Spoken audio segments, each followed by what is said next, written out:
대학 수학 능력 시험, 수능이라고 하죠. 미래가 달려있다고 해도 과언이 아닐 만큼 아주 중요한 시험인데 여기 그 수능을 포기한 남성 동인이 있습니다. 무거운 발걸음을 이끌고 집으로 돌아가는 길에 친구 상직을 만나는데 나 시험 보다가 도중에 나왔잖아. 왜?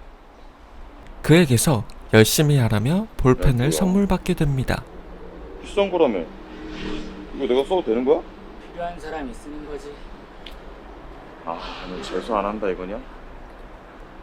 아, 재수 없어. 어우, 내 눈. 야, 좋아. 아, 장난이야, 장난. 줬다 뺏는 게 어딨냐? 재수할 생각에 눈앞이 깜깜해진 동인의 눈에 들어온 것이 있었는데 그건 바로 독서실 입장권이었죠. 도대체 어떤 독서실이길래 입장권까지 필요한가 싶어 궁금한 마음에 발걸음을 옮기는데 생각보다 허름한 건물에 위치한 독서실. 안을 들어가 보니 그래도 있을 건 다 있었습니다.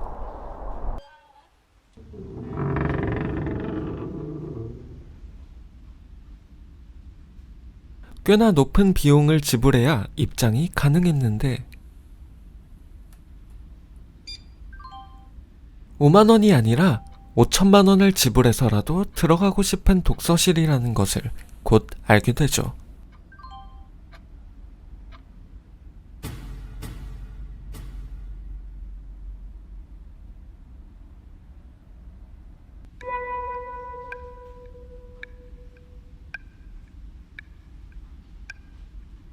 다소 특이한 인테리어지만 공부에 필요한 각종 교재가 모두 준비되어 있었는데요. 일단 들어왔으니 공부는 해야겠죠. 그런데 갑자기 놀라운 일이 일어납니다.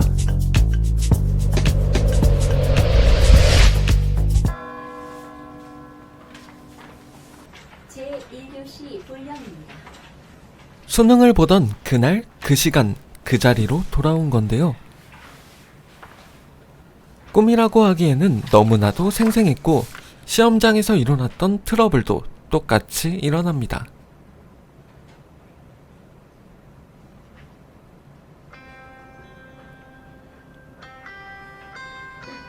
누구예요?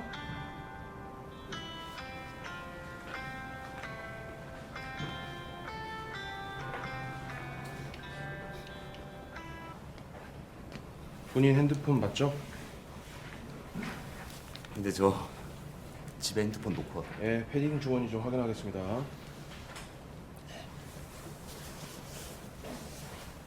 핸드폰을 반납하지 못하고 시험장에 들어왔다가 끌려나가는 남성. 이 남성으로 인해 동인은 시험을 망쳤었죠. 이런 말도 안 되는 일을 직접 겪어본 동인은 다시 한번 독서실로 향합니다. 남은 입장권은 4장. 정답이 풀린 시험 따위는 더 이상 시험이 아니었는데요. 그건 동인에게만 한정된 상황이었죠. 그렇게 다시 한번 그때로 돌아가는데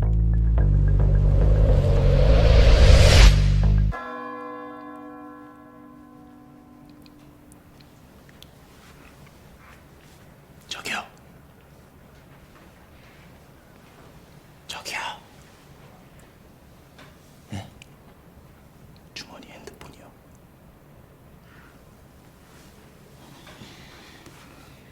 왼쪽 주머니에 핸드폰 있으시다고요. 확인해봐요.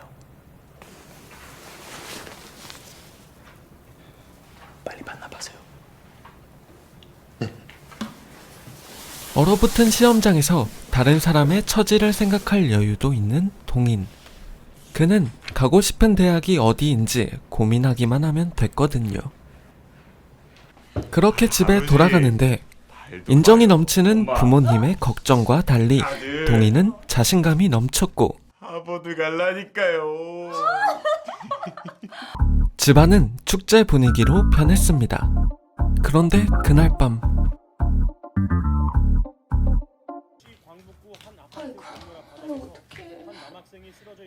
당신 너무 호들갑던 거 아니야?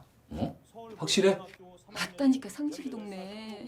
수능에 대한 압박감을 견디지 못한 상직이 투신 자살했다는 뉴스가 보도되고 동희는 어딘가로 향하는데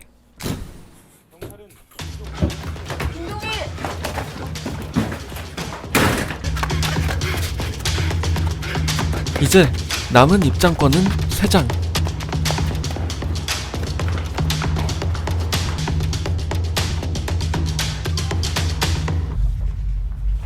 과거로 돌아온 동희는 자신의 시험이 끝나자마자 상직에게 달려갑니다.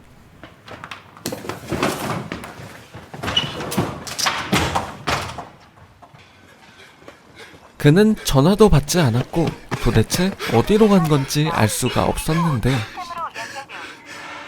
아파트 건물 앞 바닥에서 한 남학생이 쓰러져 있는 것을 주민이 발견했습니다. 이에 동희는 상직이 투신 자살했었던 아파트로 향하죠.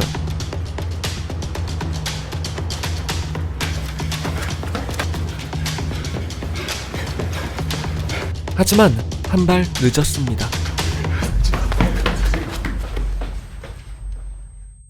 형제들은 모두 서울대에 입학했다는 상직. 자신만큼은 도저히 그렇게 될 수 없을 거라 생각한 듯한데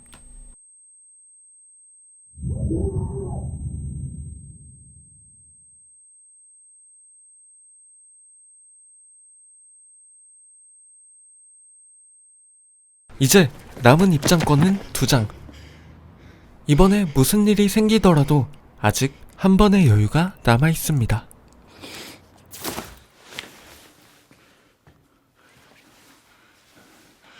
거기 경찰서죠. 저 오늘 수능 끝나고 대원 아파트 나동 옥상에서 자살할 거예요. 분명히 말했습니다. 대원 아파트 옥상 나동이요.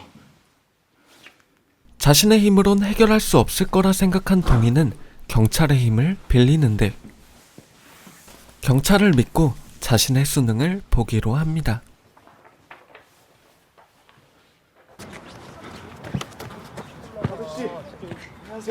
아니요, 저도 친구한테 들은 건데요. 친구 누구한테 들으셨는데요? 그냥 저희 같은 반 하지만 친구한테요. 저기 이렇게 해도 그의 죽음을 막지 못했는데요. 제가 지금 지갑이 없어가지고요. 지갑이 없으면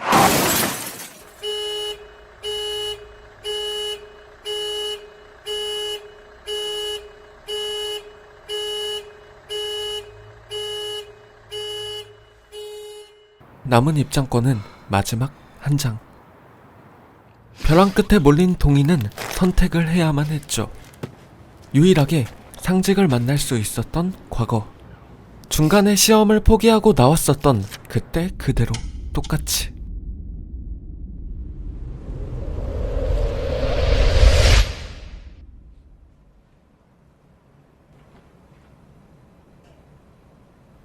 네, 무슨 일이세요? 시험 포기하겠습니다. 받아야 될 펜이 있어서요.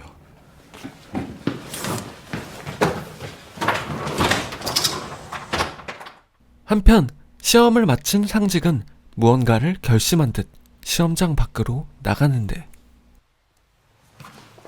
시험을 끝마치고 나오는 상직의 시험장에 달려간 동인. 그는 상직을 무작정 자신의 집으로 데려가죠.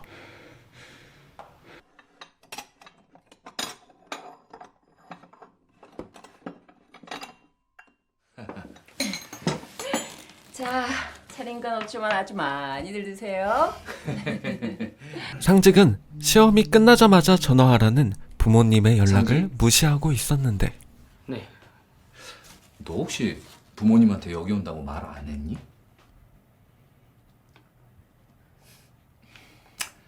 웬만하면 연락 드려. 모르긴 몰라도 엄청 걱정하실 거야. 화나셨을 거예요. 오늘 수능 잘 보면 제일 먼저 전화드리기로 했어요. 잘 봐야 했거든요. 이번 수능. 야, 상지야. 이 아저씨도 너만 했을 때 부모님이 그렇게 무서웠다? 어?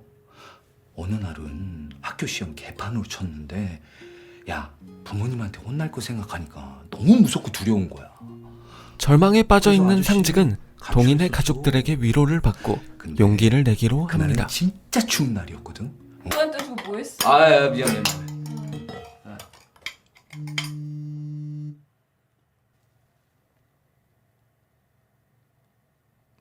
네 엄마.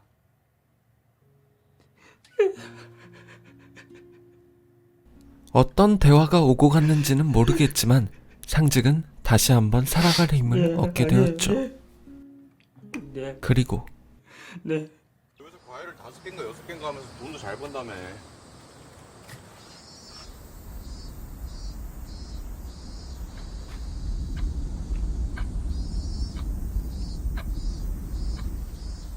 응, 아니야.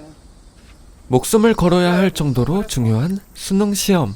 그건 과연 자신을 위해서인지 아니면 다른 누군가의 기대를 못 이기고 마지못해 보는 것인지. 지금 우리가 살고 있는 대한민국의 현실을 보여준 듯한데요. 매년 성적이 잘 나오지 않아 비관적인 선택을 하는 사람들이 꾸준히 등장하는데 그런 사람들에게 자신을 돌아볼 수 있게 해주는 뜻깊은 영화인 듯합니다. 독립영화 제작팀 프로젝트 99에서 제작된 단편영화 무인 독서실. 이 밖에도 다른 흥미로운 영화들이 있으니 한번 가서 보시는 것도 괜찮을 것 같은데요. 아무튼 영상 끝까지 봐주신 분들께 감사드리며 재밌게 봐주셨다면 구독과 좋아요, 댓글 부탁드리고 지금까지 귀기무비였습니다. 끝.